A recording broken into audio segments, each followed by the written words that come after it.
Magandang hapon ma'am, ano ang pangalan, edad at taga saan? Magandang hapon din sa iyo. Ako si Emilio Kababan, taga 48 years old, taga Ginsay, Danau City. Ano ang mga paghahanda na iyong ginawa noong nalaman mo na may paparating na bagyo? Noong nalaman ko na may paparating na bagyo, bilang ina, bilang magulang, para sa aking mga anak, inihanda ko yung pagkain, yung sa bahay namin, nilagyan ko ng mga, yung halimbawa yung sa roof namin, yung nilagyan ko ng mga tali, tapos naghanda din ako ng mga tubig, yung flashlight, yung medicine para kung halimbawa may mga pangyayaring kailangan ng gamot, tapos yung pagkain na bumili ako ng pagkain ng mga tamang-tama ng sa pamilya ko, ng mga kahit hanggang isang linggo or yun. Noong nanalasa ang bagyong Tino, ano ang pangyayari ng iyong naranasan? Noong nananalasa na yung bagyong Tino, yung mga nalaman ko na mga 2 o'clock ng madaling araw, yung magpo-fall yung bagyo dito sa Danau, ewan ko anong signal yun. Mga 1 o'clock ng madaling araw noong November 4 na, nakinig ako ng balita para malaman ko kung ano nang nangyayari sa labas, dahil hindi nung lumakas na yung hangin, nag-fall na nung 2 o'clock, lumakas ang hangin, hindi ako natulog.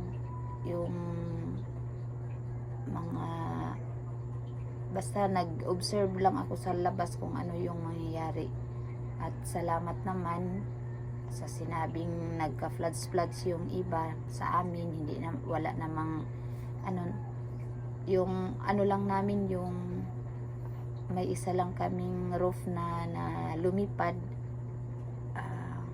yun lang naman. Pagkatapos ng bagyo, ano ang iyong ginawa upang makabangon sa trahedya? Pagkatapos ng bagyo sa amin, dahil hindi naman masyado kaming naapektado ng bagyo, ng malakas na hangin, yung sinabing may flash floods, marami pa ring lilinisin, tapos yung nanglinis sa labas para balik Mayroon bang tulong na naibigay sa iyo ang gobyerno para sa iyong pagsisimula?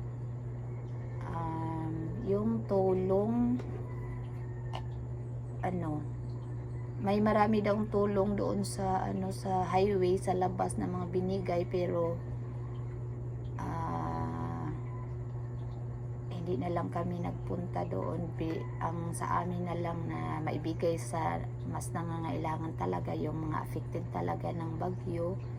Pero bumalik sa akin dahil okay naman, wala naman masyadong damage yung sa amin. Tapos bumalik na lang ako agad sa pagtatrabaho ko, dahil nagtrabaho ako doon sa sa Cebu. Bumalik na lang ako para na rin, makadagdag sa pang-araw-araw na gastusin. Ano ang mensahe ninyo sa mga taong nawalan ng buhay at nawala din ang kanilang bahay? Mensahe ko sa mga nawalan ng bahay at nawalan ng buhay noong nangyari yung bagyo, patuloy lang sa buhay, manalig, number 1, manalig sa Panginoon na nandyan lang siya.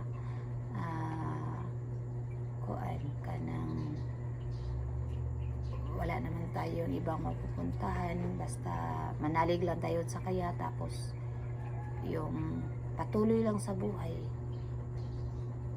Ano ang aral na inyong nakuha pagkatapos ng bagyo? Pagkatapos ng bagyo,